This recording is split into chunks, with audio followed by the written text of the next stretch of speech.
Right, we all know that losing weight is not an easy task, and many people try and try again and just can't seem to find the way to shed those pounds. Yes, controversial author Steve Siebold says there's no excuse for that. But do you agree? Well, he joined us on the couch to talk to me and John about his new no-holds-barred book, Fat Loser.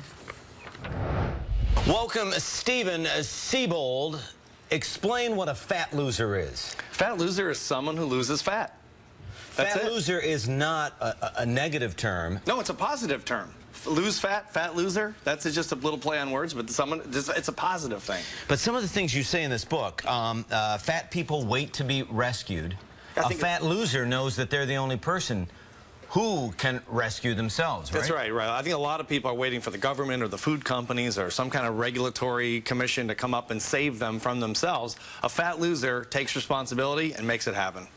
Okay, but you've gotten in trouble for some of your statements before and for being so bold, isn't that right? I mean, I've had death threats here in New York, as a matter of fact, in New York and Europe, Australia. Why do you think that what you say bothers people so much? Because I think it's true. It's true. It's in your face, and it's not. There's no spin, and there's no softening. I was going to say, but couldn't there be a nicer approach to going about it, or is that just your style? It's just not working. There is a nicer approach, and I would have taken that approach if it was working, but it's not working. The obesity epidemic is out of control, and it's getting worse every year. Okay, let's show everybody how serious you think this is. Some of your main points are comply or die. Right, comply to the diet, or you're going to die fat. It just is what it is. It's about time we started telling people the truth instead of sugarcoating it, because sugarcoating is not working. Yeah, and sugar very bad for diets. Yes. Bad for diets, absolutely.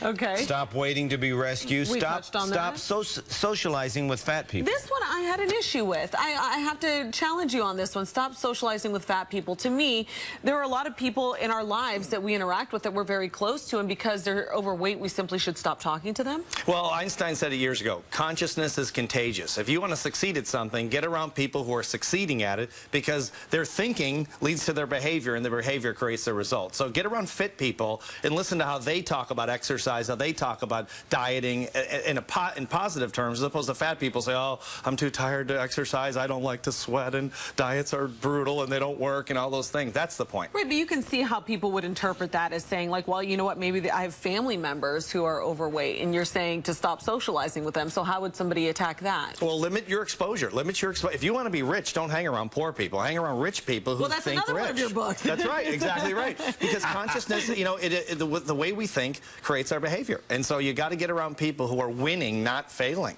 You know, you also talk about growing up emotionally, and this is actually one of the points that I did enjoy out of the book, is where you say stop behaving like a child and think like a mature adult when it comes to your diet. So do you think that a lot of people still like to go for the chicken tenders and the pizza, and they want the results of being thin? Sure, who doesn't? I want to too. I want to eat the pizza and the donut. I love all that stuff like everyone else, but it doesn't work. So I think we have to think through logic as opposed to emotion when it comes to our weight. Now, this all comes from personal experience. Tell us that. Tell us about your experience. Yeah, about 10 years ago, I gained 40 pounds. I give speeches for a living and write books, of course, and travel all over the world. And I just, you know, airports and hotels and not paying attention. All of a sudden, I'm 40 pounds overweight. And I thought, okay, I'm a mental toughness coach, and I'm fat. This is bad. So I wrote a program for myself. 12 weeks later, I lost the weight, and I never went back. It was great.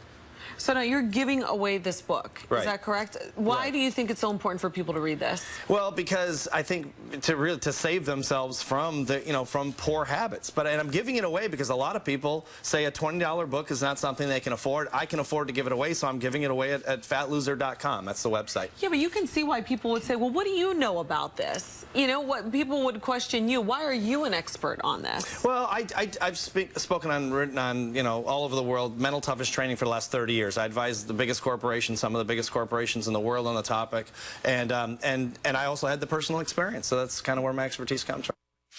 Okay, well now again, you can get a free copy of Fat Loser by going to www.fatloser.com. And lots of people very upset about what this guy had to say. Is an extremist view on socializing with fat people. I say stop socializing with him. Steve, sorry, I'm not reading it. Yeah, that in particular, that really bothered me when he said to stop socializing with fat people, because I don't think that he understands how difficult it is for people to lose the weight. And if it's hereditary, if it's something that is in your family line, sometimes it's not controllable. Exactly. Exactly. It's not their fault. Exactly. But we want to hear what you think. Go to our Facebook page, WLNYTV.com, or I'm sorry, Facebook.com/WLNYTV, and also on our Twitter @WLNYTV. Give us your opinion. Do you think this tough love kind of stuff, does it work, and will it help you lose weight? I don't know. Let us know. I just don't like Steve anymore. I know. Well.